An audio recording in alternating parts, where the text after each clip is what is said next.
Olá, pessoal. Muito bem-vindos a esse que é o primeiro episódio do podcast Mesa Social.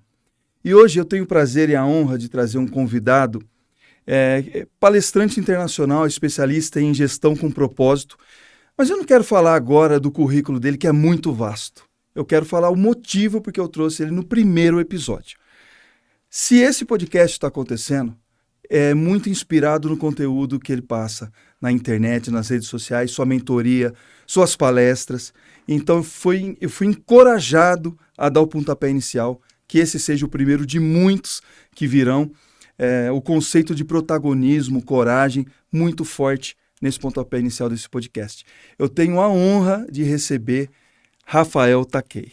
Fabiano, de verdade, cara, eu fiquei emocionado aqui. Enquanto você falava sobre esse lance de ter encorajado você a fazer o podcast, eu tive um flashback lá para 2018, quando eu fui convidado a primeira vez para gravar um programa, para ter o meu próprio programa de rádio, depois programa de TV, e teve muita gente que me inspirou a dar esse passo, né? Marcelo de Elias, meu amigo J. Washington, grande comunicador e outros tantos, e nessa jornada, você falando sobre isso, a gente vê que a vida ela dá essa oportunidade de a gente receber contribuições e pagar para frente. Então, cara, tô feliz demais com a chance de estar aqui no primeiro episódio do teu podcast. Rafael, de verdade, cara, tem momentos que a gente projeta algumas ações, mas não tira do papel, né? Fica um sonho, né? Então, quando a gente não consegue colocar em prática, aquilo vai ficar só na nossa cabeça, na nossa imaginação, e talvez lá no futuro a gente se arrependa de não ter feito. O seu conteúdo realmente é muito inspirador e encoraja, porque não são palavras vagas, um motivacional barato. Você motiva, mas você mostra o caminho. São técnicas fantásticas de entender por que eu devo ir por esse caminho, por que eu devo usar essa virtude ou essa força de caráter. É diferente, eu faço uma comparação. Tem aquele treinador de beira de campo que grita lá para os seus comandados: vai, corre, vamos! Vamos para onde? Corre que jeito! E eu acho muito interessante e dividir com quem está nos assistindo que todo o conteúdo que o Rafael tem na sua mídia, na internet, no seu canal, no YouTube, ele tem fundamento. Eu achei legal, Rafael, o seguinte: heróis de propósito, né? Você traz convidados especiais. Sim. E você fala sobre forças de caráter. E você não dá só o conceito, mas você ilustra com histórias. Então eu queria saber de você o seguinte: quando você recebe assim um feedback de pessoas impactadas com o seu conteúdo, né? Qual é a sua sensação, Rafael? Você fica envaidecido ou você consegue controlar isso com a humildade que você tanto passa também pra gente? Olha, quando a gente recebe um feedback generoso como o que você deu lá, quando a gente fez o briefing, né, para marcar esse nosso bate-papo e tal, hoje enche meu coração de alegria mesmo. Agora, lá naquele nosso bate-papo, eu falei, olha, essa é uma jornada que as forças de caráter me ajudaram muito. Esse estudo da psicologia positiva sobre as características que fazem a gente melhor para nós, para os outros e para o mundo me ajudaram muito. Porque uma tendência natural que eu tenho é da vaidade, né? De pensar, poxa, olha o que eu fiz, que eu impactei e tal. E tem duas forças de caráter em específico que entram em ação quando a minha cabeça começa a pirar, né? E achar que eu estou fazendo uma grande coisa. A primeira, a mais óbvia, é a humildade em si, de você lembrar duas coisas que eu sempre tenho muito claras. Você é insignificante e infinito. Ué, como assim? Quando a gente começa a pensar que faz, que acontece, é só lembrar que você é aquela história bem conhecida, Cortella já falou outros tantos, mas eu sempre me pauto nisso. Você é uma pessoa numa cidade, de um estado, de um país, de um planeta, de um sistema solar, de uma galáxia, de um universo, de muitos possíveis. Cara, quem é você na fila do pão, materialmente? Sim. E na história, então, de bilhões e bilhões de anos, você passava o quê? Uns 100 anos? Quando muito? Se der sorte, você é insignificante. Porém, de outro lado, você também é infinito. O que significa ser infinito? Ok, tudo bem que eu sou um nesse universo gigantesco, mas se você começar a me fracionar, meus vários órgãos, tecidos, células, moléculas, átomos, partículas, é infinita a divisão de até onde pode se chegar na divisão de um único ser humano, ele é infinito. No tempo também. Se você está aqui hoje, você é consequência de uma jornada de que veio dos seus pais, seus avós, seus bisavós. Se for para trás, é infinito. Você perde o elo de tudo que aconteceu para você poder chegar até aqui. E aquilo que você fizer hoje, vai ecoar pela eternidade. Veja que você acessava meus conteúdos antes da gente se conhecer pessoalmente, né? Coisas que eu me imagino mais que o Fabiano ia assistir, isso inspira ele. Cara, coisas que você faz impactam pela eternidade, então você é insignificante e é infinito. Eu sempre lembro disso para pensar, cara, é importante o suficiente para valer a pena ser bem feito, mas não é uma coisa que eu devo me envaidecer, afinal é só uma pequena partícula em meio a esse universo. Essa é uma força, a da humildade, veja o poder disso. A outra é a do humor, cara. Volte e meio, eu rio de mim mesmo, assim, de pensar, desce daí, rapaz, tá pirando aqui, que tá grande coisa. A gente vê que as forças de caráter ajudam muito a gente a voltar a pisar no chão quando, de repente, a vaidade começa a tirar a arrogância, tirar a gente do prumo, né? E é tão amplo isso daí, se você conseguir... É muito difícil, né? Mas a gente está no caminho da evolução. Você usar as forças de caráter... não falo usar as 24 forças, quem puder, nossa, que plenitude. Mas algumas realmente... traz a gente para o centro, para o equilíbrio e para o desenvolvimento. Eu pergunto por quê, Rafael, olha só, até estava brincando aqui antes da gente começar, eu falei, Rafael, você tem 10 mil anos, cara?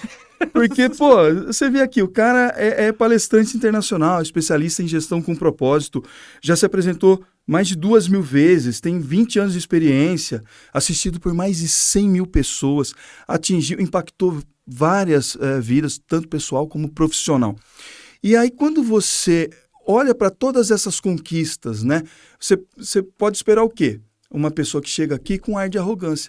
Mas não, cara, você é muito leve, é divertido. O conteúdo que você traz, talvez chega na linguagem que atinge as pessoas, que atingiu a mim, por exemplo, por essa leveza, por essa humildade que você traz. Humildade, quando a gente diz também, gente, eu queria que você falasse um pouco sobre isso. Às vezes a pessoa é arrogante por uma defesa, né? Ela quer se defender de alguma forma do mundo, então ela quer se livrar de um complexo de inferioridade, né? E muitas vezes é confundido com a humildade. Então é um traço muito forte seu, né? E realmente eu digo, você imagina, com todo esse histórico aqui, mestre em gestão e tudo mais, poderia ter outra pessoa com outro ar, mas é muito bacana você trazer isso pra gente. É que, assim, cada passo que você dá na direção da arrogância é um passo que se afasta da sabedoria, né? De perceber, velha história, sei que nada sei, né? De perceber, eu gosto muito de uma analogia que diz assim, né? Que o conhecimento é uma ilha, que quanto maior é a ilha, e maior ficam as fronteiras do que você não sabe.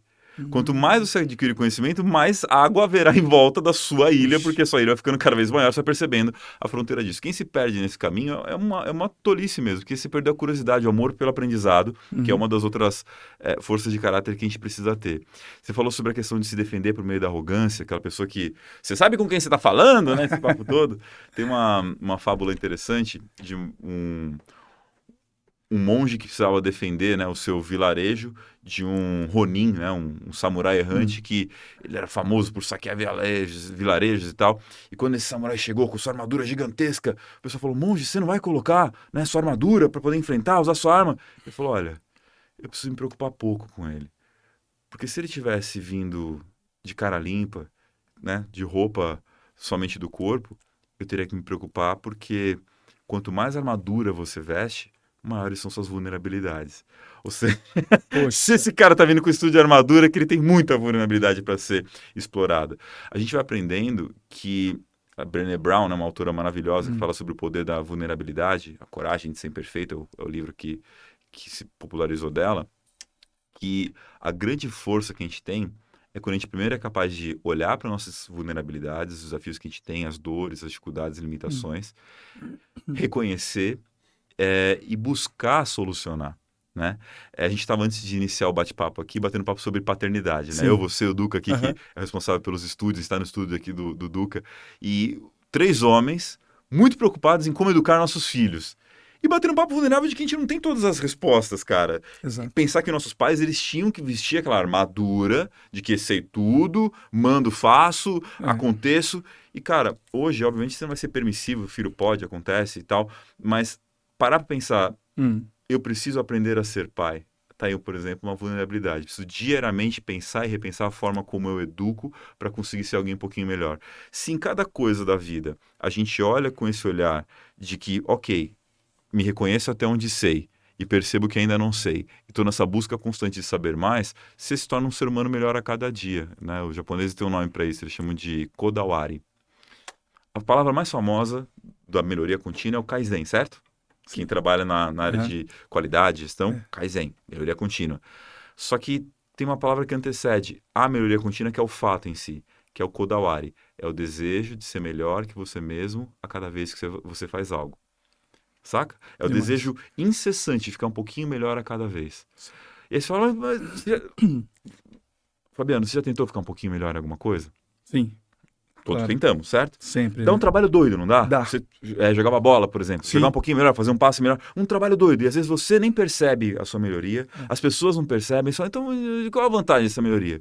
É que pequena melhoria, após pequena melhoria, dia após dia, você vai se tornando único, inigualável no que você faz. Essas são algumas descobertas que essa força de caráter da humildade nos traz. Sim. É perceber essa possibilidade de aprimoramento constante. Uma vez que você acha que já sabe tudo, que sabe mais que os outros, que não tem nada a aprender com alguém, aí realmente você não tem mais nada a aprender. Cara, impressionante que numa fala você já abordou tantas forças de caráter, né? E você está dizendo a respeito de reconhecer a sua fraqueza, que é o primeiro passo para você evoluir.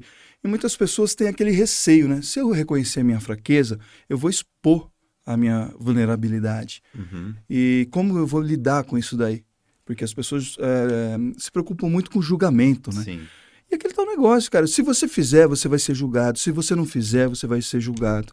Então, o julgamento, eu acredito que afasta muito, né, a pessoa de reconhecer. Mas também, para você melhorar, você tem que reconhecer a sua fragilidade. A gente estava conversando aqui sobre ser pai, né? Como que a gente aprende. Quando a gente é pai, a gente imagina o seguinte, eu vou me espelhar na educação que eu tive, mas o mundo está em evolução. As crianças também. A gente precisa evoluir nosso ponto de vista e a gente aprende muito com eles. Sim. Sem perder aquela autoridade conquistada por uma liderança inspiradora, eu digo, né? E outra coisa muito interessante, essa sua capacidade de falar, de retratar, de ilustrar situações com fábulas. Adoro. Né? Cara, demais. E aí eu ia te perguntar o seguinte, cara, essa capacidade de storytelling, né? Uhum. De contar histórias, é um talento? Você adquiriu? Como que você criou essa competência? Você sempre gostou e falou, então eu vou aprimorar, eu vou adquirir essa competência? Toda hora, cara. Toda vez que falar isso aqui é um dom que te deram e tal, eu me sinto muito na pegada do Oscar Schmidt, né? Que era o jogador de basquete que chamavam de Mão Santa. Aí o Galvão Bueno, acho que apelidou ele de Mão Santa, um dia ele falou, não, Mão Santa não, mão treinada.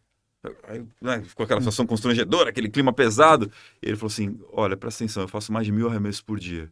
Eu chego 1 hora antes que todo mundo, treino com todo mundo. Quando o pessoal vai embora, eu fico mais 1 hora treinando. Não tem mão santa, tem mão treinada. Né? Tem muito esforço envolvido. Aí a pessoa fala, palestrante, tem o dom da oratória e tal. Vou falar, tem coisas que vêm da genética mesmo. Tom de voz, algumas coisas, mas, são 22 anos palestrando. Né? Eu lembro das primeiras palestras que eu fazia lá no centro de voluntariado, que tinha umas historinhas, eu repetia exatamente a mesma historinha, do mesmo jeitinho, para poder pegar o jeito de contar a história. Agora, recentemente, o que eu fiz foi estudar e muito atrás de treinamento. Eu tenho 2 grandes mestres em termos de storytelling. Um é o Alexandre Camilo, sigam aí, pessoal que está assistindo a gente, Alexandre Camilo. O Alexandre ele tem uma formação de storytelling com 3 módulos que é genial.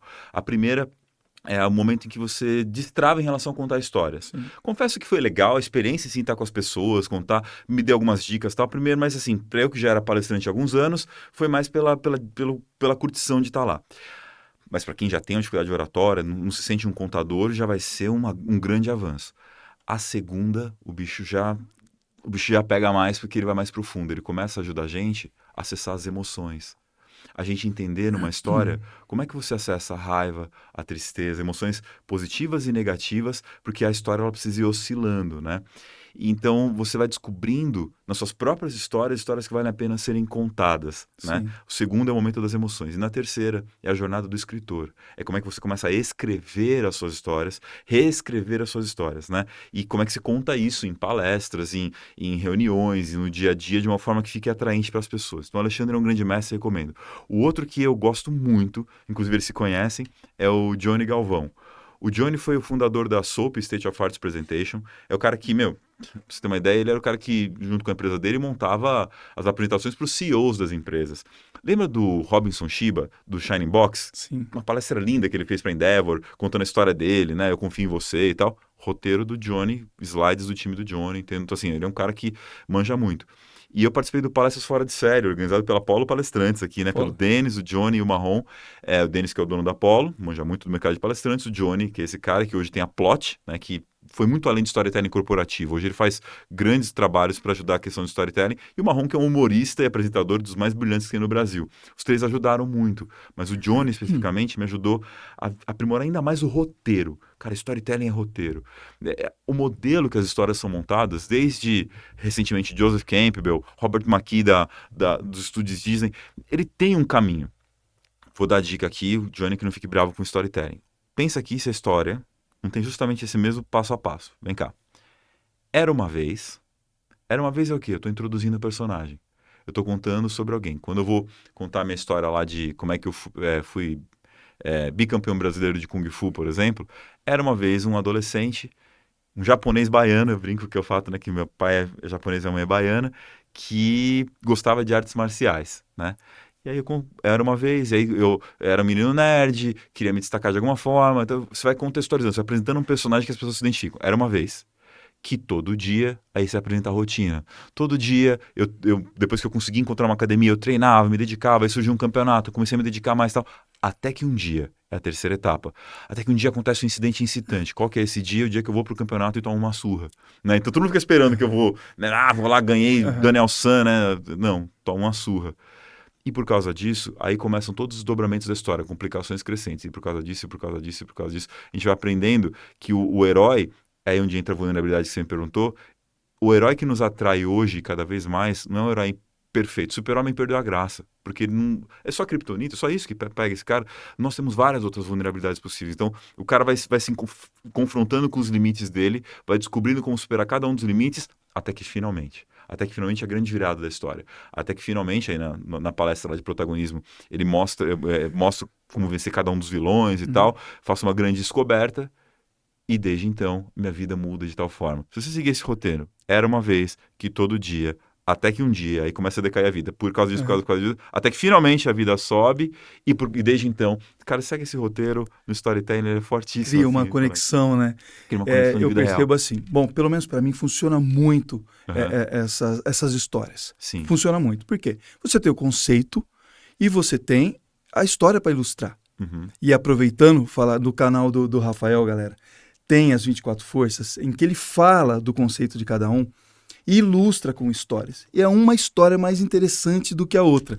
Aproveitar então para lembrar, ó, Rafael Takei, @RafaelTakei. Isso, no Instagram, no YouTube, né? Aproveitar também para falar do Polo Palestrantes, uma agência que está nos ajudando bastante e que é muito importante nesse mundo de palestrantes, pessoas competentíssimas, tá? Polo Palestrante. Eu queria, Rafael, só fazer uma notinha aqui para o Duca. Ele não gosta muito de aparecer aqui no podcast das outras pessoas, Sim. mas o Duca, além de um estúdio maravilhoso, ele é uma pessoa muito humana, é um dos caras também que está me dando muito toque, muita dica, está ajudando nessa caminhada. Obrigado, viu, Duca? Então, para quem está querendo construir seu podcast, né, entender, criar o conceito, o Duca dá todo esse apoio também, né? Isso é Quem muito bacana. quiser, pessoal, não é só estúdio, eu garanto para vocês, dicas importantíssimas. Quem tiver com esse projeto, se inspira no conteúdo do Rafael Takei e procura o estúdio do Duca, tá? Vocês vão se arrepender. Você me disse o seguinte, cara, que o humor... você é humorista também. Você faz stand-up. Tudo bem, essa, né? Você não tem essa caminhada toda que você tem como palestrante no humor, como você estava me dizendo. Mas eu percebo que a conexão que a gente cria com um palestrante, por exemplo, é quando ele no meio ali daquela palestra, ele fala de uma fraqueza dele, ou ele traz um conteúdo com humor, né? O que você considera que o humor ajuda nas suas palestras? E vice-versa, o que a palestra ajuda quando você está fazendo humor? Cara, palestra é emoção. Então essa é uma coisa que muitas vezes quem vai se aventurar no mercado de palestrante não enxerga com clareza. Lota de conteúdo e fica chato, boring pra caramba. Porque a palestra em si, ela é emoção. Se você pegar uma aula, um treinamento, tá aqui, um show de rock, o show que você gostar aí, tá aqui. a palestra está aqui. Ela não está nem no meio do caminho. Ela está mais pro show, no sentido de que ele precisa emocionar para transformar alguma coisa dentro da pessoa. Quando eu fui buscar storytelling, era justamente por isso, que eu queria conseguir acessar emoções que, através das histórias, que ajudassem as pessoas a repensarem a forma como elas veem o mundo. Só que tem outro lance, ainda mais na nossa cultura, a gente gosta de uma pegada bem-humorada, uma coisa engraçada e tal. Então, eu sempre gostei muito de piada, de humor. Quando adolescente, lá criança, eu assistia os Trapalhões. Hoje em dia, nossa, envelheceu mal as piadas dos caras, né? Mas Três Patetas, Jim Carrey, Jerry Lewis, fui pra drogas mais pesadas, Jerry Lewis, tá quase um cracudo do humor. Só que chega uma fase em que, pelo próprio trabalho... Bom, vamos lá, adolescente e bicampeão brasileiro de artes marciais. Assim que eu virei adulto, eu virei oficial do Exército. 19 anos eu tinha que comandar caras que tinham de exército mais que eu tinha de idade. Eu tinha 19 anos de idade e no meu pelotão tinha caras com 27 anos de exército. Professor universitário aos 25. Coordenador universitário antes dos 30. Consultor empresarial. Eu sempre fui colocado em responsabilidades muito grandes para a idade que eu tinha, e aí eu ia ficando com aquele ar sisudo, pesado e tal. Cara, a minha reconexão com o humor aconteceu no dia que um amigo me convidou para fazer stand-up comedy num clube que tem lá em São José dos Campos, onde eu morava, Hilários Comedy Sim. Club, tem uma noite de open mic. E aí, sabe aquela questão, missão dada, missão cumprida? Sim. Já que tinha uma noite para me apresentar, eu fui lá fazer o texto, baseado no livro do Léo Lins, né? Segredos da Comédia Stand-up, que você lendo o livro, você entende as bases ali de como montar uma piada, setup, punch. É muito matemática, tipo poesia, assim, tal. Tá. E, cara, comecei a montar o texto e colocar no meio das palestras. Cara, a palestra começou a ficar mais engraçada, as pessoas começaram a se abrir ainda mais e ter muito mais transformação. Então, hoje, quando eu chego na minha palestra, eu, me apresento e falo: olá, eu sou Rafael Takei, um japonês baiano. A pessoa dá risada, né? Então, você não sabe se é acarajé ou sashimi, mas o que você já sabe agora é o que acontece quando mistura um japonês com um baiano. Dá um egípcio, né? A pessoa já se abre lá, entra todo o texto desses conflitos, né? Entre duas culturas muito diferentes. É um texto bem bacana esse do japonês com o baiano, que entra muito bem também em palestras e durante os eventos e tudo. E traçando um paralelo entre o humor, né, e a palestra, eu imagino o seguinte, né? Nem sempre você vai estar no melhor estado de motivação para um palestrante motivacional, né? E de humor, quando você entra no palco e tem que fazer, tem que entregar risada, né? Você tem que... Sim. E aí, nessa comparação, Rafael, como que você consegue lidar com essa questão? Pô, você está num dia que não está muito legal, aconteceram coisas que... Aí você sobe ali naquele palco e você se veste ali de um entusiasmo maravilhoso e segue, assim como o humor. Né? Você vai ter que entregar risada. Seu estado de espírito não é dos melhores naquele dia. É técnica, é natural, é repetição. Como que você consegue lidar com essa questão, Rafael? Falando do humor, a gente tem um grupo de estudo, né, dos humoristas lá que fazem esse open mic, e eu lancei uma frase uma vez que os caras até colocaram na descrição do grupo. O humor é arte transformador em cócegas. O humor é arte transformadora em cócega. Pode ver que muitos humoristas, eles usam do humor como uma forma de enfrentar seus próprios desafios de vida, né? E assim, é um caminho. Jim Carrey enfrentou depressão Sim. e tal. Agora, trazendo isso para o mundo das palestras, eu puxo até um pouquinho mais atrás, quando eu atuava como professor universitário, né? Hoje eu volta e meia sou professor convidado, mas não estou mais assim vinculado a uma universidade como eu estive, porque realmente a agenda de palestrante pelo Brasil afora consome bastante. Mas eu lembro quando eu tive depressão em 2017. Levou muito tempo para eu aceitar que eu estava tendo depressão. E olha que eu tenho uma mãe diagnosticada com depressão há décadas, que passou por um processo na época que ela enfrentou muitos preconceitos. Eu via minha mãe passar um semestre deitada numa cama, sem conseguir se levantar, sem conseguir tomar banho sozinha, sem conseguir comer sozinha, precisando de medicação. Eu entendia que depressão não era frescura, não era fraqueza, era uma questão, no caso da minha mãe especificamente, por exemplo, fisiológica. O seu organismo, às vezes, não libera os hormônios e neurotransmissores necessários para você perceber cor, sabor. Então, minha razão sabia de tudo isso, tá certo? Fui criado num ambiente em que tinha noção disso. Quando chegou a minha vez, eu renegava. Porque eu tinha uma crença lá de trás da minha infância em que meus avós do parte japonesa, viraram para mim e falaram: a gente se dedicou muito na sua criação. A gente vai sentir que falhou profundamente se descobrir que você tem depressão. Porque a gente não criou você para ser fraco. E aquilo, apesar da minha razão dizer que, né, fazia parte, é uma condição, eu saber clinicamente, tem professores, psicólogos, tinha uma risga ali de que eu não conseguia aceitar. Até que ficou tão profunda a dor, tão dura, tão pesada, em que eu realmente já não via mais cor, sabor. Eu comecei a ter ideações suicidas, não cheguei a tentar suicídio, nada, mas aquela hora que você está dirigindo na estrada, 30, 40 quilômetros entre São José e Pinda, onde eu dava aula, eu olhava um caminhão assim e falava, cara, se bater, bateu, né? E aí, se morrer, será que é tão ruim? Olha o pensamento terrível, assim.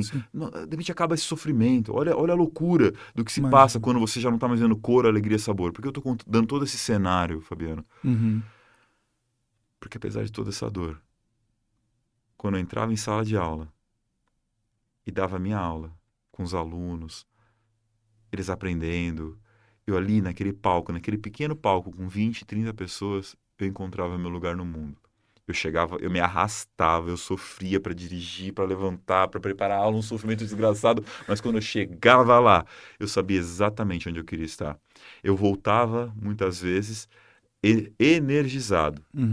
Acabava a aula, eu estava energizado, naquela vibe. Depois estava na hora do carro, que eu estou comentando na volta, aquela bad vibe de acabou, e agora? Até amanhã, até eu ter essa chance de novo. Isso são indícios muito fortes, para mim, hoje, olhando com clareza, daquilo que é propósito. Porque para mim é especial. Para outras pessoas a aula é um lugar terrível. Não gosto de dar aula, sofro, condições ruins, não gosto. Como para algumas pessoas ser contador é incrível. E para outros aquilo é um martírio. Tem gente que gosta de ser programador, tem gente que gosta de ser policial. Então, assim, a provocação com o propósito nesse sentido é você encontrar aquelas coisas que, apesar de todas as dores, todas as dificuldades, fazem a sua vida valer a pena. Cara, e tão importante você dizer isso, porque muita gente não respeita a dor de quem está com depressão, né? Muita gente acha que é frescura. E por que eu digo que é importante você dizer? Que o pessoal associa o seguinte: quem não tem uma vibe boa, quem não tem um astral... Olha o seu astral. E você esteve com depressão. Sim. Né? Então é muito importante você trazer esse conteúdo aqui pra gente, importantíssimo. E aproveitando esse gancho de propósito, cara, que tudo faz sentido quando você tem um propósito, o Ikigai, né? Filosofia japonesa. Japonesa, isso aí. De tantas atribuições que você tem, você é uma espécie também de embaixador do Ikigai no Brasil? É isso? Pois é. Eu comecei a me nominar como embaixador Ikigai porque, assim, essa filosofia é incrível, né? É uma filosofia que é muito forte em uma região específica do Japão, lá no sul, em Okinawa, de onde vem, inclusive, o Daniel San, né? O Karate Kid, o Karatê, nasce lá em Okinawa e tal. Mas o que tem de especial nessa região? Ela é uma das 5 Blue Zones do mundo. Blue Zones, para quem nunca ouviu falar, é um conceito que nasceu de um pesquisador, Dan Bittner, da National Geographic, em que ele mapeou 5 lugares onde as pessoas vivem mais, os 5 lugares que têm mais centenários no mundo. E Okinawa, lá no sul do Japão, chamou a atenção porque não é só um lugar em que tem mais pessoas que vivem mais, mas quando ele chegou lá para pesquisar, eram pessoas muito entusiasmadas, muito felizes, muito saudáveis. E ele perguntou qual o fator que faz vocês serem assim? Por que vocês são desse jeito? E eles respondiam Ikigai, Ikigai. E não é uma palavra comum, ainda que faça parte da língua japonesa, não era comum no Japão central. Mas o que é Ikigai? E aí ele foi entender. É a razão pela qual você acorda todos os dias. Traduzindo, a palavra mais próxima aqui no português seria propósito, mas como a palavra foi muito perdida e tal, no fim das contas, aquilo faz sua vida valer a pena. Não é só uma coisa, Fabiano, é um conjunto. Aqui lá no cantinho tem a foto da sua família, não é? Como a família, para quem teve a bênção de ter ou constituir uma boa família, tem gente que às vezes não teve uma boa família no início, mas constituiu sua boa família. Exatamente. E vice-versa. Enfim, quando você tem laços familiares, como isso dá sentido para a dor, para o desafio, para tudo que você tem para enfrentar, né? Você tem uma organização social bem bacana aí, a União Beneficente Futebol Clube, você tem a sua atuação profissional, você tem esse rádio, você junta essas coisas como um todo, elas fazem a sua vida valer a pena apesar das dores e desafios. Um perigo muito sério de como as pessoas começarem a chegar a propósito é como se fosse um mundo de Poliana, em que, uma vez que eu tenho propósito, tudo vai ser certo, só alegria, felicidade. Não. Sua vida vai continuar tendo desafios, dores, problemas. Então, pra que esse hype? De que me adianta? É que quando a dor pegar, você vai conseguir se lembrar do porquê que vale a pena continuar se levantando e caminhando mais uma vez. Se você não tem clareza disso, a vida vira puro sofrimento, dor e agonia, né? Nossa, é verdade, cara. Perfeito. E você está levantando uma questão do propósito, né? Que você também gosta muito desse autor, que eu tenho 2 livros aqui. Né? Esse Encontre o Seu Porquê é uma dica sua. Eu tinha lido só o Comece pelo Porquê. Esse é um complemento excelente também. E realmente, quando a vida faz sentido, você tem um propósito e você consegue encontrar esse propósito, ou mais de um, né? Os fins justificam os meios, né? Então a gente está falando do porquê. E aí o como a gente faz, a gente consegue tolerar mais, de repente, se for uma dificuldade, assim. Realmente, e diagnosticar. Eu queria que você falasse o seguinte: tudo bem, a vida com propósito faz mais sentido, e faz mesmo mais sentido. Como diagnosticar? Eu vejo que na sua mentoria você consegue ajudar pessoas com sessões Sim. aí, diagnosticar o propósito, para poder seguir esse propósito, né? Isso é uma coisa, só complementando, você falou sobre entusiasmo. Eu acho que nós três aqui adoramos a etimologia dessa palavra. Sim, é linda. Que é possuir um Deus interior, né? Então, isso... E é diferente de euforia, certo? Pois é. Então, Rafael, eu gostaria que você falasse mais a respeito de euforia e entusiasmo, a diferença, e também de como diagnosticar. Como diagnosticar, não sei se é a palavra, como ajudar a pessoa a encontrar o seu propósito. As pessoas às vezes confundem, né? Achando que uma coisa que eu fico empolgado, que é prazerosa e tal. Para a gente conseguir entender a diferença entre prazer e gratificação. Eu brinco dizendo que prazer é aquilo que é bom hoje, mas pode custar caro amanhã. Pensa num pudim. Ou numa lasanha, seja lá o que for, brincando em relação a isso. Ou aquela, para quem gosta, né? Aquela bebedeira maluca que hoje é legal, amanhã dá ressaca. Então, ou fazer aquela compra compulsiva que depois você não tem nem dinheiro para pagar no crediário. Às vezes o prazer imediato ele custa caro no longo prazo. A gratificação é aquilo que às vezes custa caro hoje. Você organizar um programa, correr atrás de tudo que você correu, fazer os contatos. Tem um trabalho envolvido, mas que pode ser muito bom amanhã. A gratificação, que custa caro hoje, pode ser bom amanhã. Então, prazer, o que é bom hoje, pode custar caro amanhã. Gratificação é o que custa caro hoje, mas pode ser muito bom amanhã. Quando você está empolgado, eufórico, muitas vezes a gente está num momento de prazer, de satisfação, que é importante. Né? O que é mais importante? Os dois são importantes. O duro são pessoas que vivem de uma forma hedonista, só no prazer imediato. E aí não conseguem construir nada de grandioso na vida delas, nada de marcante, nada de duradouro, porque vive torrando tudo que tem agora, nesse momento. Mas não tô falando para viver o momento? Sim, viva o momento de hoje, atento a quem você quer ser amanhã. É uma mescla das duas coisas. O entusiasmo, que é o Deus que te habita, é você encontrar essas coisas que você consegue fazer sacrifícios hoje para poder se conectar no longo prazo. Aí vamos lá, diagnóstico, né? Para o pessoal que está aqui, mas como é que encontra o meu propósito? O tal do diagrama Ikigai ficou famoso, o pessoal chama de mandala, quem gosta de uma coisa mais mística e tal, mas eu gosto mais do tema de diagrama porque ele é um diagrama de Venn, são 4 esferas. Primeira coisa que esse diagrama, para quem conhece, né, e tal, ele não é japonês, a filosofia é japonesa, mas o diagrama Ikigai, escreve aí no Google para você entender o que a gente está falando, diagrama Ikigai, vão aparecer lá 4 esferinhas e tal, são na verdade um diagrama criado por um ocidental, né, o Andrés Usunaga, que falava sobre propósito. E a empreendedora achou muito bacana esse diagrama e colocou a palavra Ikigai no meio, bombou, virou meme, legal. Mas ele serve, ele ajuda, porque ele fala de 4 coisas essenciais que te ajudam a chegar a uma percepção de propósito. 1, as coisas que você ama. Ama fazer, ter, ser. Né? Você ama ser pai, ama ser marido, ama ser um jogador de futebol, ama ser um comunicador. Você ama fazer, né? O que você ama ter na sua vida. Todas essas coisas te ajudam a perceber sentido. A segunda esfera é o que você, né, quando você vai procurar o diagrama, o que você é bom em fazer, eu traduzo na palavra talento. Que tem a ver com Kodawari, que a gente falou agora mais cedo, as coisas que você busca ser melhor que você mesmo. Já tem 2 coisas. Bom, o que eu amo, o que eu busco ser melhor que eu mesmo. A terceira coisa é o que é bom para o mundo. Eu traduzi na palavra causa. Por que causa? Não é só uma questão de, vamos abraçar a área, vamos abrir uma ONG. A gente gosta de ONG, né? Mas tem gente que não tem essa pegada social e tal. Não, é você entender a seguinte frase: eu sirvo para 3 pontinhos. A quem ou ao que eu desejo servir com esse meu amor, esse meu talento. Porque numa sociedade, os seres humanos eles são seres sociais, a gente consegue viver e sobreviver um servindo ao outro. Isso não é filosófico, isso é prático. Você tem quem serve, quem planta, quem colhe, quem vende, quem compra, quem faz. Cada um de nós está cumprindo um papel social e nós estamos servindo a alguém. Só que a gente esquece. Eu sempre brinco, minha esposa, ela fica pistola quando eu brinco com isso, que ela trabalha para a Nestlé, né? A maior companhia de chocolates do mundo. E às vezes eu chegava para ela e falava, se perguntasse para ela, o que você faz? Ela fala, faço reuniões. reuniões e faz planilhas, às vezes também planilhas muito. Ela esquece que ela faz chocolate, que é uma coisa delícia. Então, a gente esquece a causa corre em sério, né? Essa é a terceira esfera. E a quarta, ok, tem uma coisa que eu amo, tem uma coisa que eu quero fazer cada vez melhor, isso serve a algo ou alguém, então tem um papel social a ser cumprido, contribui com alguém, mas como é que eu vivo disso? Lá no diagrama vai estar lá o que você pode ganhar dinheiro para fazer. Dinheiro é importante, é fundamental, ele é um dos meios para a gente poder chegar lá. Claro. Mas é muito além de dinheiro. É quais são os recursos que eu preciso.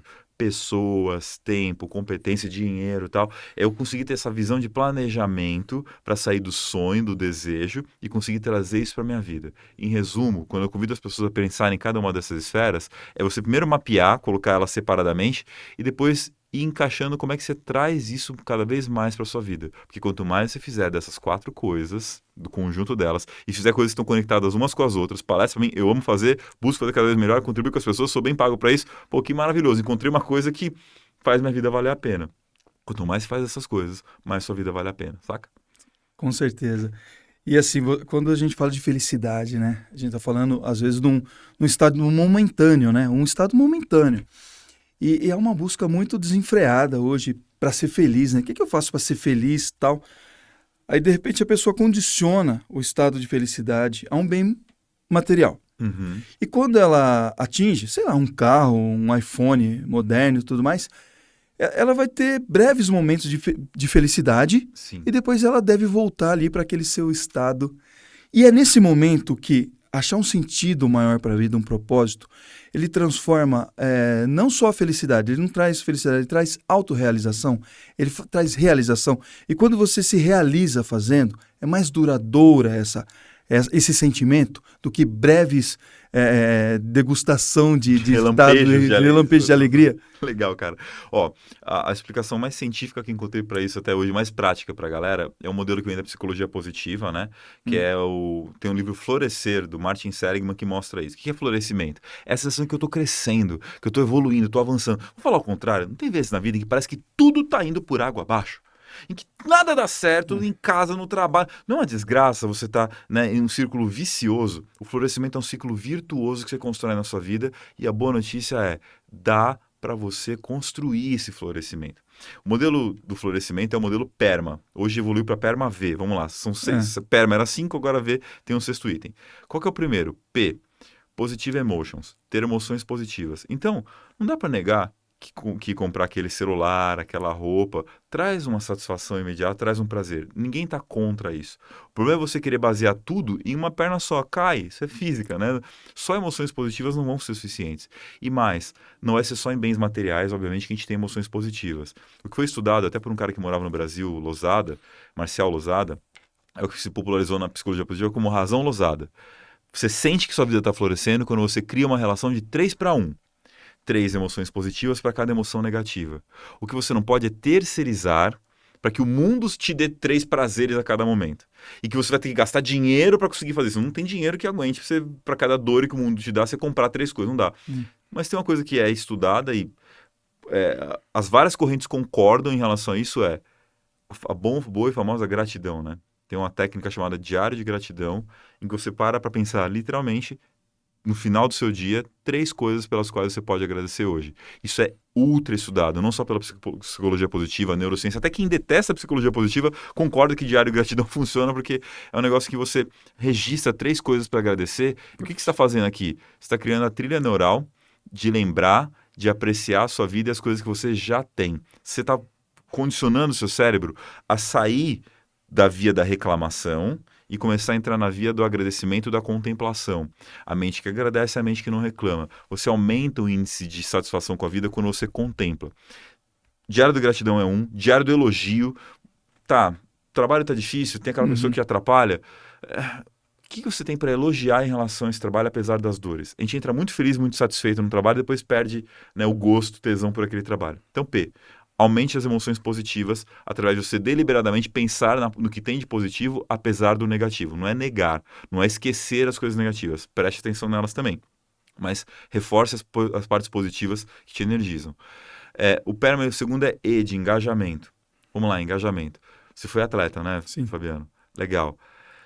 O que era o grande prazer de ser atleta? é você começar a evoluir, não é? Condicionar, vencer. Exato. Sabe como é que a gente sente que está evoluindo? É uma régua entre o tamanho do desafio e o tamanho da minha competência. É legal jogar quando a gente é jogador de futebol contra um time que é muito mais fraco que o nosso? Uma hora a gente joga, a gente ganha uma, duas vezes. É que nem jogar um jogo que banaliza, perde a graça o jogo. Agora é legal também jogar para um time que eu tenho certeza que eu vou perder todas as vezes? Não. Também não. O que é engajamento? É um nível de desafio em que de desafio em que eu preciso usar plenamente minhas competências. É o que o Mihai chamou de flow, né? A possibilidade de você estar em flow na sua vida. Resumindo aqui os demais, a gente vai ter o R, que é relacionamentos. Foto da sua família é importante, conexões como a gente está fazendo são importantes, é me relacionar com pessoas que fazem bem para mim. Agora, cuidado com aquela história do você é a média das 5 pessoas que você mais convive. É boa essa frase, é bonita, ela parece inspiradora. Fala aí. Inclusive, você falou de relacionamentos. Tem um estudo em Harvard que cita três coisas que causam felicidade, talvez mais prolongado, assim, tal. Um é gastar dinheiro com o outro, né? Presentear, imagino que é algo nesse sentido. Solidariedade. Solidariedade. Um deles é a relação interpessoal, seja com esposa, marido, parceiro, amigos, né? Então você está falando de relações. Sim. Então uma dessas é o relacionamento. O quanto isso é importante, cara. Cara, nesse estudo de Harvard, ele foi colocado como denominador comum, assim. Dinheiro tinha variações. Ou seja, tem gente rica que é infeliz e gente pobre que leva um certo nível de felicidade na vida. A gente vê muito isso. Relação é forte. Nesse ponto da média das 5 pessoas, que cuidado que a gente precisa ter, Fabiano? Bom, então eu vou procurar só gente melhor que eu, né? Só que peraí, por que as pessoas melhores que eu vão querer ficar comigo? Não faz, essa conta não fecha, certo? Não fecha. Então a grande sacada para entender melhor o Jim Rohn, que foi o autor dessa frase, não é as pessoas que são melhores ou piores que você, essa comparação não faz sentido, porque se é melhor alguma coisa é pior que outra. São as pessoas que fazem você querer ser melhor que você mesmo, que despertam melhor em você. Relacionamento, foque nisso. Olhe para as pessoas, veja, quando eu estou com ela, eu melhoro ou eu pioro? Eu desejo e me torno uma pessoa melhor ou pior? O M é de meaning, propósito, que a gente falou muito, é dar sentido à sua vida. O A é de achievement. Não adianta você ficar pirando que eu tenho um propósito, que minha vida é linda. Se você não concretiza coisas, essa felicidade não se sustenta no longo prazo. É a tal da gratificação, eu fazer um plano, eu traçar um caminho e me esforçar para alcançar. O V, para fechar, é que nada disso vai ser possível se você estiver doente. Né? Doente, como eu estava com depressão, por exemplo. Eu tinha tudo na vida, tudo. Emprego incrível, esposa maravilhosa, remuneração, tudo. Mas se você adoece, no meu caso psicologicamente, ou se você tem uma questão física, fisiológica, decai muito a sua capacidade de usufruir do restante. Então, cuidar da sua vitalidade, por isso que é PERMA-V, é um ponto importante.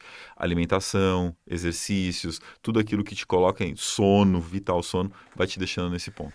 Você começou dizendo sobre a gratidão, né? O exercício da gratidão. Como isso é verdadeiro, cara? Como isso... você exercitar essa gratidão, você praticar essa gratidão, verdadeiramente te traz uma sensação de realização. A sua felicidade, ela aumenta. E eu consigo ver isso na prática, cara. Na prática. Por exemplo, eu penso o seguinte, a melhor forma de você é você gostar muito daquela coisa. A gente tem um hábito nessa correria dessa vida de banalizar a conquista, né, A gente sempre quis, eu sempre quis tanto alguma coisa. Eu conquistei, tive aquele êxtase. Daqui a pouco cai aquela embarrigada na curva e nem faz tanto sentido aquilo. Eu quero o próximo passo. Você fica meio que escravo de... Claro, você tem que atingir metas, você tem que alcançar outras conquistas, mas, ao mesmo tempo, você gostar muito do que você conquistou e agradecer, eu acho que é a melhor ferramenta para você alcançar essa plenitude, essa realização. Uma historinha rápida aqui sobre gratidão, né? Assim, eu e minha esposa sempre tivemos sonho de ser pai e mãe. Era algo assim que eu sempre quis ter um casalzinho, né? Temos nosso casalzinho ali...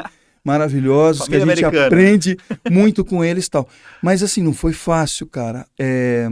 A minha esposa engravidou e não evoluiu da primeira vez a gravidez. Sim. Então bate aquela insegurança, mas ao mesmo tempo eu me agarrava numa esperança. Sim, eu quero ser o melhor pai possível para os meus filhos, né?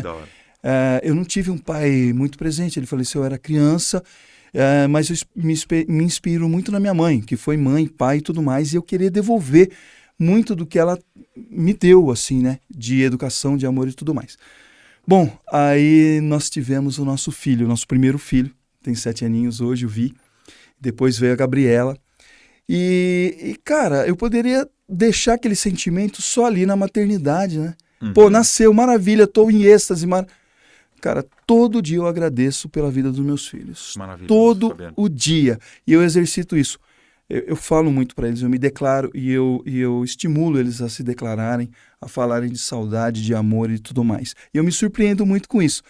Aí eu falei, não contente de agradecer, da gente agradecer junto, tal, da gente fazer a nossa oração. Eu falei, olha, o Vi já aprendeu a ler e escrever. Eu vou escrever um bilhetinho para ele agora, porque só fala, eu quero mais uma forma de me expressar. Aí eu peguei um papel e escrevi assim, Vi, papai te ama muito, muito obrigado por você existir. Da hora. E coloquei na primeira página em branco do caderno dele. Eu falei, primeira lição que ele fizer, ele vai ver. Mas eu pensava, pô, será que ele vai gostar? Será que ele vai achar, que é pagar mico? Algum coleguinha viu, alguma coisa assim tal? Ai, papai te ama. Eu falei, mas eu vou fazer isso aí, eu senti de fazer, eu vou fazer. Aí fui buscar ele na escola, deixei lá o bilhete, fui buscar ele na escola. Ele saiu, e aí, Vi, tudo bem? Tudo bem, pai. Aconteceu alguma coisa legal hoje? Muita coisa legal. Por exemplo, aí ele não falava. Você encontrou alguma coisa assim no caderno? Eu fui sendo mais específico. Alguma coisa no seu caderno? O quê, pai? Um bilhete, por exemplo. Não, deu uma risadinha assim. Não, mas por que eu deveria? Não, nada. Dei aquela desanimada, falei, acho que caiu, né? Ou não deu muito valor e tal. Chegamos em casa, ele foi guardar a mochila dele. E eu fui guardar minha carteira em cima da cômoda, né? Nesse meio tempo, ele deixou o bilhete lá em cima da cômoda. O mesmo bilhete, e ele respondeu, cara. Ele queria me surpreender. Ele queria dar surpresa. Ele escreveu. Esse é safo, hein? Ele é safo. Papai, eu que te amo e eu que sou muito agradecido por você existir. Fez um coraçãozinho e um símbolo do time que a gente torce. E surpreendente, por quê?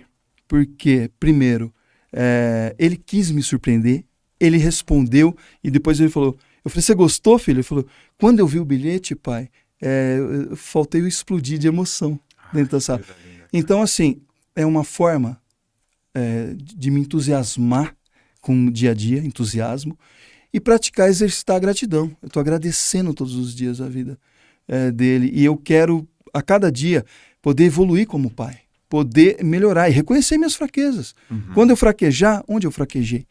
Então vamos fazer melhor, para deixar esse legado, sabe? Então a gratidão realmente faz a gente se encher de felicidade, dia a dia, né? E não banalizar esse sentimento, né? Caramba, você deu uma aula de storytelling aqui, Fabiano. Tudo demais aqui. Jurou que o que o filho fez, o que ele pensou, viu? Essa curiosidade. Com as técnicas do Rafael Taquei, a gente conta uma história de vez em quando, né, Rafael? E vê se a nossa gratidão. Para quem de repente fala, pô, mas será que eu sou ingrato? Né? Calma. É um fenômeno psicológico, chama-se habituação. A gente se habitua com aquilo que a gente já tem. Porque a gente presta atenção, é questão de sobrevivência, aos perigos que são inerentes. Por isso que notícia ruim vende, por isso que problemas a gente fica lá com o tempo remoendo, pensando neles. O nosso instinto leva por esse caminho. O vencedor do Nobel, Daniel Kahneman, um dos estudiosos da questão da economia comportamental, ele diz, as pessoas têm mais aversão à perda do que desejo de ganho. Vou falar de forma muito simples aqui. Se eu te der R$100, alegria, certo? Agora, se eu vim aqui roubar R$100 de você, a dor, a emoção negativa causada pela perda é maior do que a sensação de ganho. A gente vai se acostumando com aquilo que a gente tem. Quando a gente usa uma técnica que nem o diário de gratidão, ou agradecer que nem você faz, né, com seu filho e tudo mais, a gente está racionalmente ajudando a nossa mente a lembrar daquilo que tem de bom. Por exemplo, besta que ficou, né, claro durante a pandemia. Respirar sem máscara. Nossa. Respirar puro. Né? Não ficar preso dentro de casa, caminhar no sol. São coisas que quem tinha agradecido por isso de verdade na própria vida até 2020? Nunca. Mas, cara, eu lembro o dia, era aí de 2021, eu fiz minha primeira palestra, que eu retomei minha primeira palestra depois que a pandemia estourou. Eu ainda de máscara. Não, desculpa. O público de máscara ainda, e eu podendo ter público, e eu poder tirar máscara porque a distância, os protocolos permitiam e tal. Empresa seríssima, de fazer teste e tal. Cara, alegria de falar. Hoje você acha que eu lembro, cara? Se eu não prestar atenção de, pô, tem um público aqui na minha frente, que legal e tudo mais. Então, esse é um reforço que funciona muito, cara. É você lembrar as coisas. E aí, dica pra você. Então, como é que eu faço pra lembrar? 3 coisas pra agradecer, tá bom? Vamos lá? Número 1, as coisas óbvias. Então, poxa, quando eu chego num podcast como esse, que eu fui convidado pra estrear podcast de um cara que tá um tempão sonhando com isso, é óbvio que eu tô feliz com isso, né? Ganhou na loteria, recebeu um elogio do chefe, então, são coisas óbvias, né? Seu filho fazer uma homenagem de volta para uma surpresa, óbvio, vou ficar feliz. Esse é o primeiro nível de gratidão. Qual que é o segundo? Agradecer pelo não óbvio. O que é o não óbvio? As coisas que a gente esquece. Mas se eu esqueço, como é que eu vou lembrar? Simples. Pensa agora nas coisas que, se você perdesse nesse momento, nas coisas, nas pessoas, tornariam a sua vida insuportável. Sim. Ou pelo menos mais difícil. Se eu perdesse meu celular, minha vida ia ficar mais difícil. Poxa, Não hoje é? em dia, né? Você já agradeceu por isso hoje? Pelas coisas que você tem, a comida, o teto, não sei o quê. Então, pensa nas coisas que você perder se tornar essa coisa da sua vida mais difícil. O terceiro e último nível de gratidão que eu sempre comento sobre essa questão de entusiasmo é aprender a agradecer pelas coisas difíceis. Quando eu digo aprender, é porque as pessoas dizem pra gente agradecer na hora. Ninguém agradece na A hora que dá uma diversidade. canelada. É a A diversidade. diversidade. Isso já é mais difícil, mas... É porque bota a gente no mundo meio de poliana de, ai, não sofra, não. Sofra. Se bater a canela na mesa, sinta raiva, sinta dor, chore, grite, pule. Mas depois, de onde é que vem o que eu tenho para agradecer? É quando, graças a essa canelada, eu tiro a mesa do caminho, entende? Eu paro de bater a minha canela. Os americanos têm uma frase que é forgive and forget. Perdoe e esqueça. Não é legal. É forgive and learn. Esqueça, perdoe e aprenda. Não é esquecer. Então, o terceiro nível de gratidão acontece depois, quando eu finalmente consigo aprender algo com aquilo, me tornar melhor, ou até ajudar alguém a não bater de novo a canela, eu aviso, boto uma faixa, não sei o quê. Aí sim, eu passo a ter algo pelo qual agradecer. São níveis de gratidão aí pra gente conseguir trabalhar isso e ter essa energia abençoada na vida. Sensacional. Até porque você é um antes da diversidade e o outro, se você se permitir evoluir, depois, né? Depois. Meu, dá para falar de... Eu gostaria de falar de todas as forças de caráter, cara, das Claro. virtudes e tudo mais, né? Tantas histórias incríveis, né? Mas eu queria saber da sua realização quando você se apresentou no CBTD. Ah, bacana. Né? Porque foi assim, é uma conquista, né, Sim. Rafael? Você quis muito isso daí e finalmente chegou, né? Pois é. E essa experiência como foi, cara? Cara, se pensar naquele PERMA que a gente falou agora, é um achievement, né? Uma realização. Olha como é que é. Para quem nunca ouviu falar no CBTD, tipo, boa parte do público e tal, não é de treinamento e desenvolvimento, o CBTD é o Congresso Brasileiro de Treinamento e Desenvolvimento. É o maior congresso de treinamento e desenvolvimento da América Latina. Nesse meio que eu atuo como palestrante e tudo mais, é o evento mais importante que existe no meio de palestrantes que atuam com empresas, que é o meu caso. Cara, por que ele é tão importante? Pela curadoria.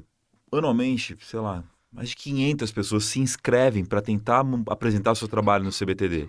Tem uma comissão científica composta pelos RHs das maiores empresas do Brasil. Leroy Merlin, Grupo Sabin e tal. Se você pensar numa empresa, boa parte dos RHs estão lá. Esse grupo pega as inscrições, e ao invés de ser o dono, o organizador do CBTD que fala quem vai ou não vai, é esse grupo de empresas que diz esse tema é interessante, esse não é, essa pessoa é legal. Tem uma curadoria para escolher. Então, menos de 100 pessoas são escolhidas normalmente para se apresentar. E eu tive a honra, no ano passado, depois de tentar 4 vezes me inscrever e não passar, aprender, conversar com quem já foi, aquela jornada, né, para bater a cabeça e descobrir. Ano passado eu consegui emplacar minha primeira palestra. Uma palestra me inspira, uma palestra que a gente falou sobre protagonismo, uma palestra divertida porque a gente fala sobre protagonismo. O que eu ganho com isso? Todo chefe fala para o colaborador que ele tem que vestir a camisa, ter brilho no olho, ser protagonista. E tem uma galera do grupo que fala, o que eu ganho com isso, ser protagonista, né? Exato. E aí é uma palestra, na verdade, que eu mostro o contrário. Tudo que a pessoa perde quando não age de forma protagonista. Quando é uma pessoa procrastinadora, reativa. Eu uso os vilões do protagonismo, turma do Chaves. Fica bem divertido. Top. Realizei o sonho a primeira vez. Cara, aí que fica o gostinho de quero mais. Eu me inscrevi esse ano e tive acesso a uma sala maior, com mais pessoas e mais tempo. Uma palestra clássica de 1 hora e tal. Eu já tinha ficado assim, radiante em conseguir pela segunda vez, né? No ano passado, eu tinha conseguido uma vez, segunda, estamos indo bem, estamos acertando agora, né? E qual não foi a minha surpresa depois de me apresentar? E foi muito legal aquele dia, saí feliz, dormi contente e agradecido, como a gente falou agora, quando meses depois me chegou um e-mail do CBTD dizendo, parabéns, a sua palestra foi eleita a palestra top 5 do CBTD desse ano. Ou seja, uma das 5 melhores palestras, com NPS de 97.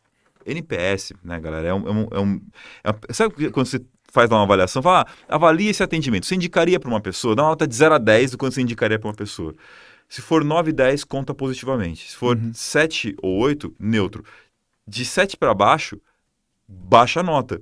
Então, se imagina 97%, significa que de um público de mais de 200 pessoas, geral, assim, pirou na palestra. Foi incrível. Então, cara, foi uma conquista. Eu estava agora, inclusive, assim que eu cheguei para gravar, lá fazendo repost do TVT e nossa, tudo mais, que alegria. nesse selo de Top 5.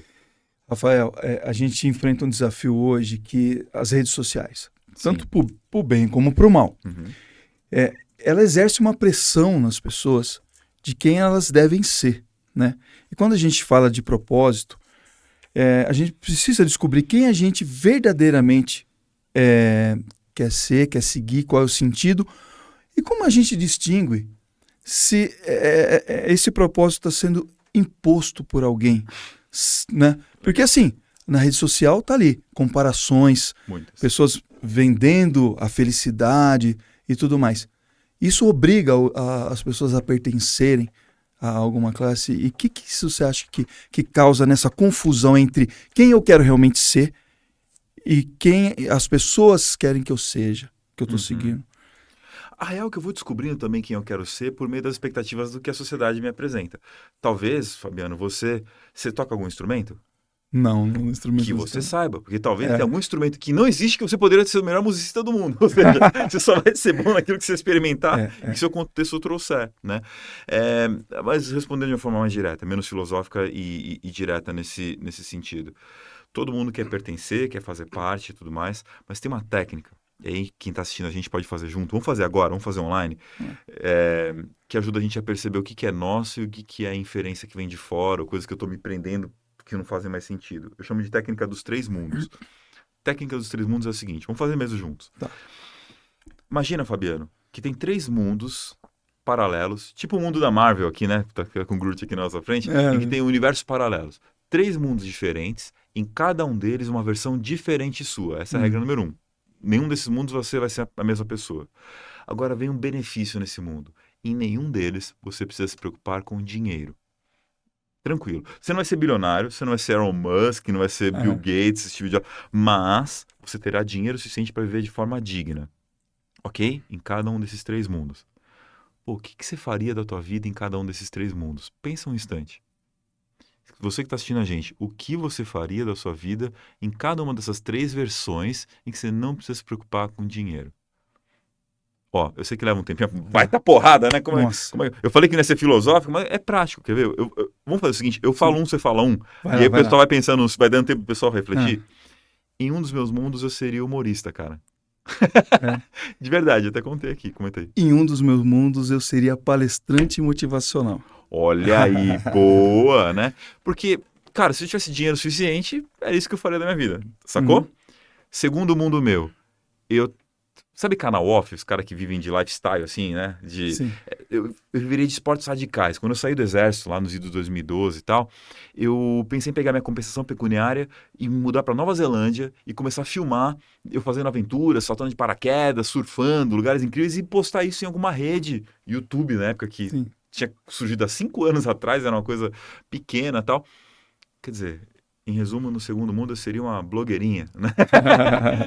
Hoje existe gente que vive disso, na época não existia tal. Eu acabei que eu segui outros caminhos, virei professor universitário, né? Me consagrei na carreira de professor, fazer mestrado e tal. Qual seria um segundo mundo seu? Olha, eu gostaria de praticar o principal esporte de cada país ali, sabe?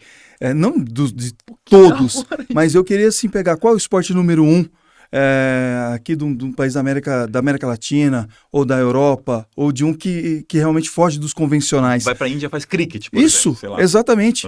Aprender um diferente que ali é o principal ali daquele país, sabe? Cara, essa eu vou falar que eu rodo o país fazendo país. Nunca tinha ouvido essa visão. Eu vou viajar, né? Só que a sua viagem é uma viagem diferente. Viajar assim, experimentando o esporte lá, que é o esporte número 1. Olha aí, você que tá assistindo a gente. Pensa no seu segundo mundo, agora vamos pro terceiro.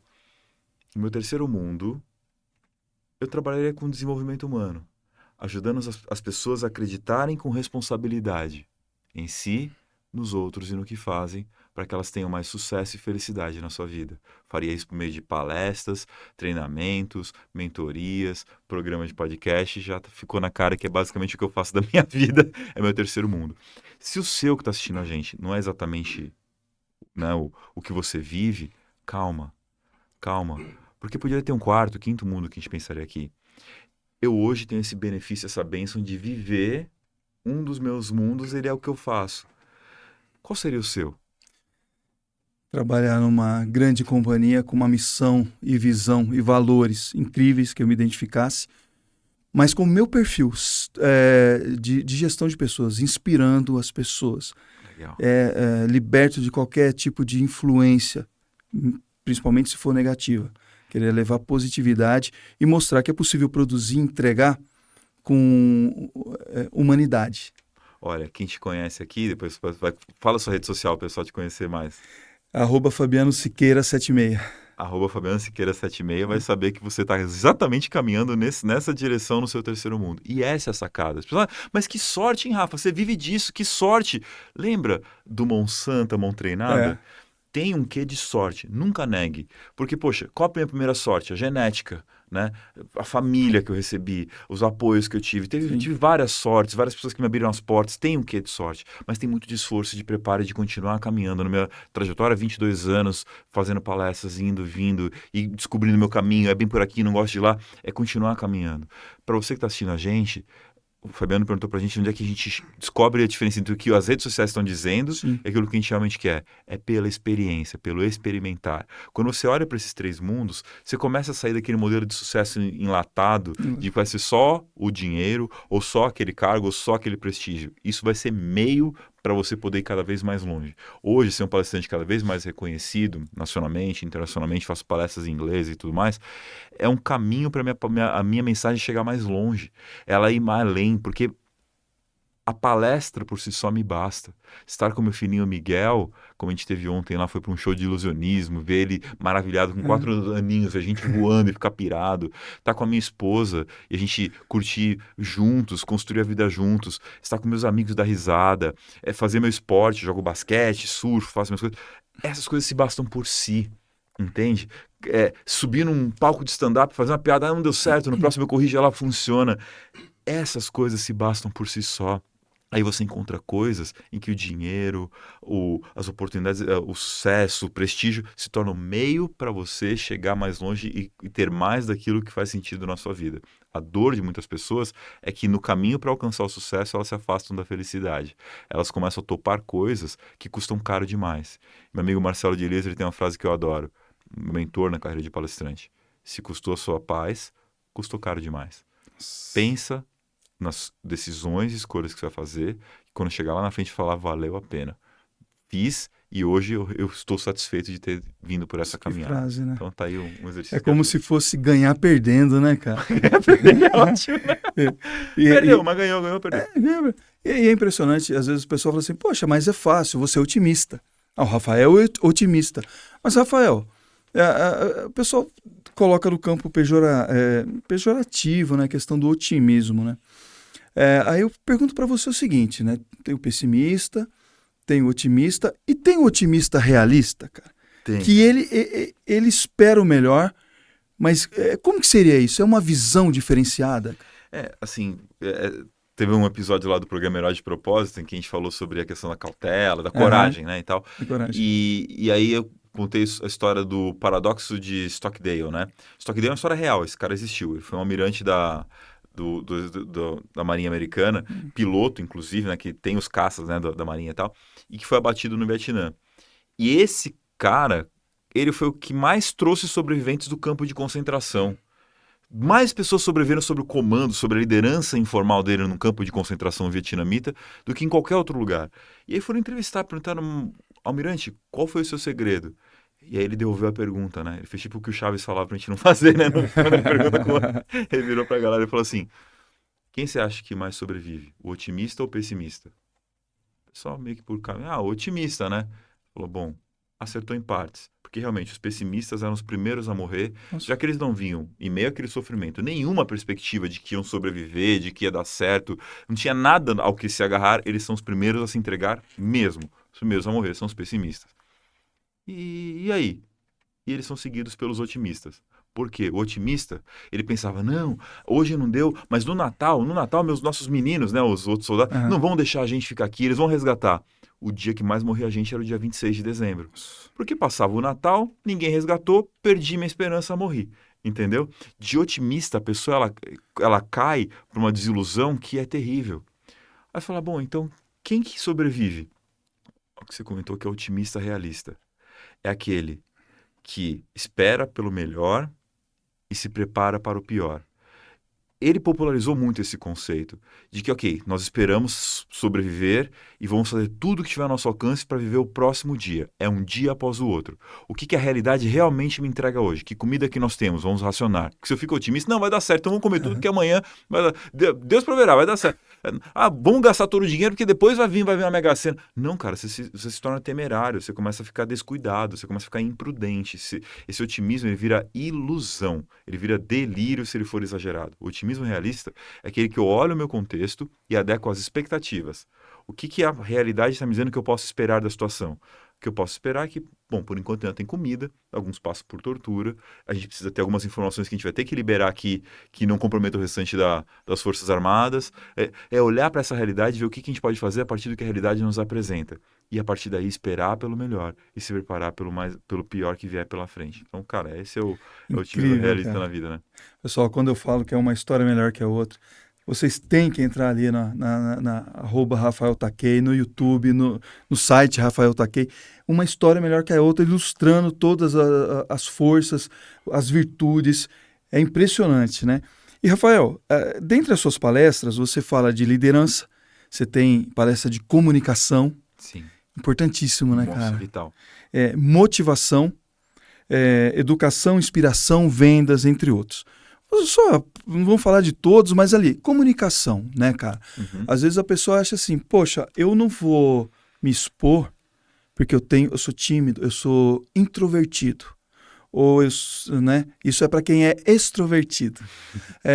Mas há uma diferença, né, cara, entre o tímido, introvertido e o extrovertido também. É possível você traçar que tipo quem eu sou? Se eu sou introvertido, se eu sou extrovertido, existe um pouco de cada um. E o que isso influencia na comunicação? Boa.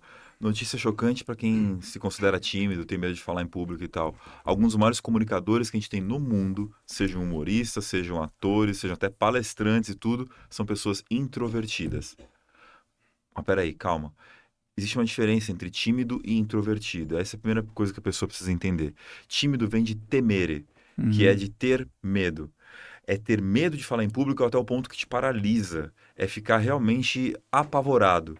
E é engraçado que até algumas pessoas extrovertidas podem ser tímidas. Porque o que é introvertido e o que é extrovertido? É preferência. O extrovertido é a pessoa que naturalmente prefere se expor. Ela se energiza quando está em contato social, quando está com muita gente. Ela gosta, ela tem a preferência por falar ao invés de escutar. O introvertido é o inverso. Ele se energiza na solitude, que é diferente de solidão. Solidão é quando eu queria estar com alguém e estou sem ninguém. Sim. Solitude é quando eu escolho estar comigo mesmo, me concentrando e fazendo alguma coisa. O introvertido, ele se energiza na solitude. Em público, aquilo é cansativo, exaustivo para ele. Uhum. Ele prefere escutar do que ouvir. Mas aí que vem a grande sacada. É comum que pessoas introvertidas são mais caladas, sejam um pouco mais tímidas, via de regra, porque treinam menos o falar, logo tem um pouco mais de receio, ou que os outros, né, como é que os outros vão pensar, fazer e tal. Só que onde que o introvertido pode se tornar um excelente comunicador, que tem a ver com a pergunta que você trouxe aqui, Fabiano? Se eu sou uma pessoa mais reservada, uma pessoa que prefere ficar mais na minha e tudo mais, como é que o introvertido vira um grande humorista, um ator e tal? É a serviço do que ele gosta de fazer, da missão que ele tem, do propósito que ele tem. Então, muitos introvertidos, eles vão lá, fazem a palestra, fazem o treinamento, se apresentam espetacularmente, porque eles pensam muito antes de falar. Eles se preparam muito mais do que o extrovertido. Eu, como extrovertido nato, eu só quero um palco, só quero um microfone, alguém me perguntando para eu poder ficar falando por horas e horas a fio. Eu adoro falar.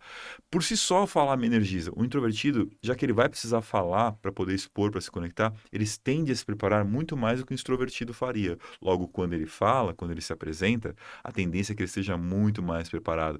Tem no nosso grupo de palestrantes, amigos e tal, um dos parceiros, o Zé que todo mundo fala, cara, ele fica quietinho o tempo todo aqui na nossa conversa. Uhum. Quando ele solta, é aquele tiro de sniper, assim, aquela coisa precisa.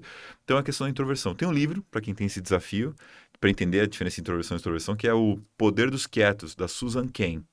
A Susan Cain estudou que, na verdade, o livro dela fala assim, o poder dos quietos e o que fazer em um mundo que é barulhento demais, coisa parecida com isso. Ela mostra que tem uma ditadura da extroversão, que parece que o extrovertido é melhor que todo mundo. Não. Às vezes o que a gente precisa é aprender a praticar a escuta ativa, como você está fazendo comigo nesse podcast. É perguntar, é ouvir. E quando a pessoa termina de falar, não é já contar sobre mim o que eu acho, não. É fazer ainda outra pergunta, é investigar, ir mais a fundo. O extrovertido tem um caminho a percorrer no perguntar, no ouvir. O introvertido tem um caminho no aprender a se expressar. Mas ambos nesse livro tem algo a acrescentar quando trabalham de forma conjunta. Né? Legal. Rafael, você falou da escutativa, né? E realmente, cara, você também tem muito isso, né? De escutar quem está te entrevistando, você escutar quem você entrevista, porque você é entrevistador, você é entrevistado, está dos dois lados. Eu tinha um problema muito sério com escutativa, cara. Eu gostava de falar mais que a boca. E aí depois eu pensei, não, eu preciso dar espaço para a pessoa falar também. Aí eu falava, eu esperava a pessoa falar, só que ela estava falando, cara, eu estava viajando. Eu estava viajando nos meus conceitos. E aí eu fui tentando evoluir, e a gente é um eterno aprendiz. Hoje eu escuto realmente, presto atenção e absorvo e aprendo. Então, assim, a gente fala da comunicação, né? De falar, de se expressar, de se expor, mas a escutativa é importantíssima, né? Muito. Muito importante. E aí eu queria dizer o seguinte, cara, das forças de caráter que me impressionam, né? 5 forças de caráter é importante que a gente identifique para potencializar. Aí eu queria 2 coisas só nesse campo. A gente tá quase terminando aqui. Eu queria falar com você, cara, 3 dias seguidos. Falar podcast que a gente vê de pijama, já dorme aqui, fica uma delícia. Falar das 24 forças, falar de cada conceito, de pedir uma storytelling, né, a respeito. Mas vamos falar de 5, e saber o seguinte, dessas 5, você acha que tem muita gente, cara, que tem muito potencial represado ainda, e que não desenvolveu alguns, não identificou quais são os seus principais pontos e tá deixando de viver no seu potencial, pelo menos mais do que entrega hoje? Com certeza. Por definição, o potencial é algo que está represado, senão ele já é uma realidade, tá certo? Ou seja, e não é uma coisa ruim. Você sempre estará aquém do seu potencial, porque isso significa que sempre existe algo a mais que você pode fazer, algo além que você não descobriu, né? Nós temos inúmeros potenciais a serem explorados. Essa é a notícia boa. A notícia ruim é que você não irá explorar todos os potenciais, que nem eu brinquei. Talvez seja o melhor musicista de um instrumento que não existe, porque somente quando o meio se apresenta, a gente consegue manifestar nosso potencial e experimentar. E aí, por isso que a gente experimenta várias coisas diferentes para descobrir, e uma coisa vai tornando a gente melhor na outra, né? Se eu faço humor, fico melhor como palestrante, faço palestra, fico melhor. Assim a gente vai crescendo. Você comentou que, poxa, seria legal falar sobre as 24 forças e as pessoas conhecerem cada uma delas. Então tá passando aqui, ó, na nossa tela, rafaeltakei.com.br/heróis de propósito, né? Se você achar que é muito difícil escrever tudo isso, me segue lá, @rafaeltakei na sua rede predileta, Instagram, LinkedIn, Facebook, se ainda existe na sua vida, YouTube, sei lá, e me manda lá um direct falando eu quero, ou presente, né? Ou melhor ainda, vamos lá, vamos colocar aqui para ficar o pessoal saber que veio daqui, você coloca lá mesa social, beleza? O pessoal escreve lá para mim, mesa social. Isso. Eu vou mandar para você um link para você poder assistir os 24 episódios. Está lá no meu site, cara, já tá. Com 24 episódios. Uma série.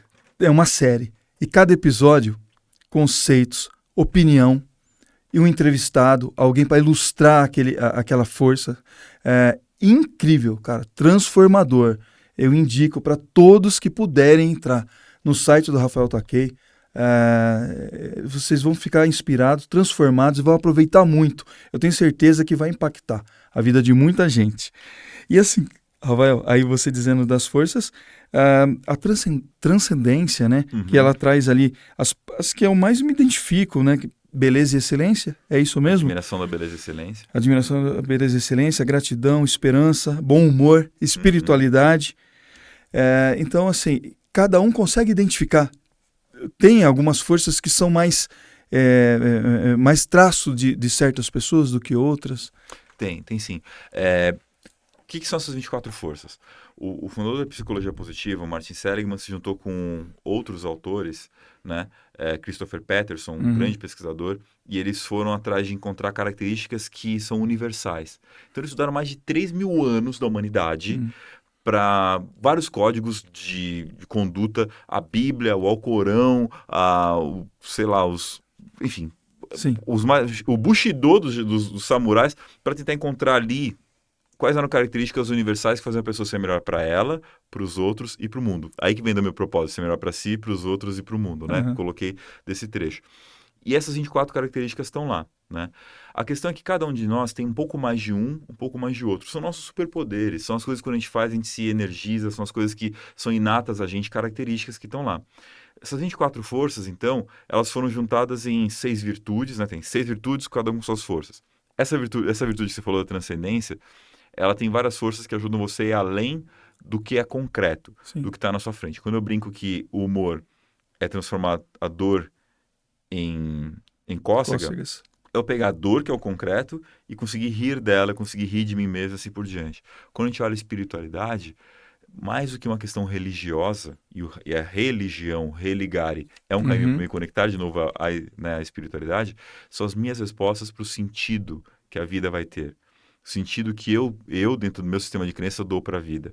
Quando a gente vai ver a questão da gratidão, a gente falou muito sobre ela. Eu consegui olhar além da habituação, além da reclamação e da dor, olhar além. Então, cada uma dessas forças de caráter torna a gente melhor. Você fala, mas como é que eu descubro minhas forças, né? São 24 ao todo. Tem um teste. O teste é gratuito e está lá no meu site também. Assim que você abre lá eu quero conhecer tem um botão lá, quero conhecer minhas forças, você faz o teste, ele é de graça. Não está nem hospedado no meu site, está no site do próprio Instituto VIA, que é o Instituto da Psicologia Positiva. E das 24 você vê quais são suas 5 primeiras, que são suas forças de assinatura. Essas forças, elas são natas para você. Se você assistir um episódio do programa, você pode fortalecer as suas principais forças. Esse é o lance. Pega aquilo que você já é bom e fica melhor, né? Você se destaca. Cada episódio vai ter uma história, como a gente comentou, de que a pessoa ganha se exerce essa força, o que ela perde se ela não exercer.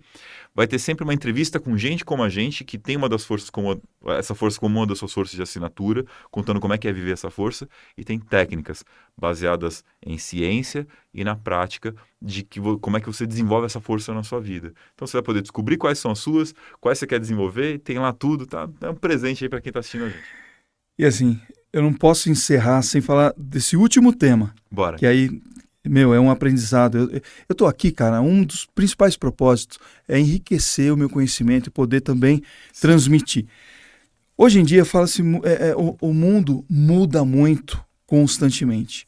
Nas corporações, nas companhias, existem reestruturações, mudanças no nosso cotidiano e tudo mais. Fala-se muito em gestão de mudanças. E eu queria que fizesse um paralelo aí entre as mudanças, a nossa adaptação à mudança e a mente aberta. O que é a mente aberta e como a mente aberta torna essa adaptabilidade melhor, mais prazerosa e não traumática, como é muitas vezes sair daquela zona de conforto ou procurar um novo, achando que de repente o novo vai ser maligno e nem, né? Qual é esse paralelo? Como que se adaptar a mudanças com essa questão da mente aberta, Rafael? Você tem dois extremos aqui. O cabeça dura, né? Que nada que é novo é importante, né? Que é só as coisas como elas antes eram melhores e tal. E tem a neofilia, que é só o novo é legal, né? Só as tendências e não se desapega. Como tudo, a gente vai buscar um caminho do meio que não fica exatamente no meio. Qual que é o critério para eu escolher aquilo que eu devo conservar, aquilo que eu devo preservar, manter, e aquilo que eu devo rever, aprimorar, seguir em frente. Como é que eu gero alguma previsibilidade no meio desse caos para as pessoas saberem que caminho seguir e assim por diante? Bom, eu gosto muito do que o Jim Collins, autor de Como as Gigantes Caem e Por que Algumas Sobrevivem, ele é um autor interessante. Eu falei desse livro, Como as Gigantes Caem e Algumas Sobrevivem, conta a história de empresas que quebraram, gigantes. Por exemplo, o mais famoso, Kodak, né? Que existia, filme, desaparece. Tem outras tantas que ele mostra lá de empresas que desapareceram. E aí ele mostra algumas que sobreviveram, apesar de todas as... Tem mais de 100 anos e continuam sobrevivendo e tal. Esse mesmo autor, ele tinha escrito um livro chamado Feitas para Vencer, Feitas para Durar. Ele estuda muito essa questão da longevidade das organizações. E o Jim Collins, ele no desfecho do Como as Gigantes Caem, ele fala, tem um trecho bonito, até gravei, depois o pessoal entrar no meu Instagram, vai ver um reels que eu gravei, justamente lendo isso, eu vou parafrasear, em que ele fala, teste novos caminhos, vá por novos... Comece, recomece, caia, levante. Ele vai mostrando tudo, uma jornada para você, né? E fazendo as mudanças que o mundo, a adaptabilidade pedir para você. Mas nunca desista. Nunca desista do quê? Dos seus valores essenciais. Seus valores e seus propósitos essenciais. Você, na hora de suas mudanças, tem gente que fica apegado ao método. Eu quero chegar no alto de uma montanha. Legal, isso é um valor para mim, quero chegar no alto de uma montanha. Mas tem um cara que eu quero chegar no alto de uma montanha usando aquela mochila, naquele dia, daquela montanha, daquela forma. Cara, você quer o quê? Qual é a sua real necessidade? Descubra qual é essa real necessidade, porque isso vai te dar a possibilidade de buscar caminhos alternativos para conseguir chegar até lá. Só se você não souber também, por outro lado, o que é valioso para você, com esse exercício que a gente fez, os 3 mundos, com o diagrama do Ikigai, você se torna volúvel, você não sabe o que vale a pena lutar. Então, encontre uma coisa pela qual vale a pena lutar, não desista dessa coisa, mas busque caminhos alternativos para você não se tornar um cabeça dura que vira um insistente, aquele que não só está apegado ao seu objetivo, mas também ao método para chegar lá. Ter essa visão vai te tornar um cara persistente, em que, parecido com insistente, eu não largo do objetivo, mas vou buscando caminhos alternativos e vou, né, através disso, criando as mudanças necessárias para prosseguir na jornada que eu desejo na minha vida. Cara, incrível. Rafael, muito obrigado pela sua participação, pela sua generosidade. Pessoal, conversei aqui com o Rafael Takei, conversei e aprendi muito com ele, tá? Reforço, procure esse conteúdo, importantíssimo. Sigam também o Mesa Social com o Fabiano Siqueira, ok? Eu acredito que deve ter impactado e gerado muito conteúdo importante, Rafael. Então, sempre agradecer a sua generosidade. Foi enriquecedor essa sua participação aqui. Poxa, obrigado, irmão. Quando você me convidou, tocou meu coração que você disse, olha, minha visão é que, você comentando, né? Eu nasci em comunidade muito carente, consegui uma certa estabilidade, uma condição de vida e tal, e hoje você tem o desejo que esse podcast seja um lugar em que as pessoas alcancem uma mensagem, uma visão, uma inspiração. Então, fico muito honrado, cara, de abrir esse programa e poder servir a quem está nos assistindo aqui. Obrigado. Eu que agradeço. Eu que agradeço, cara.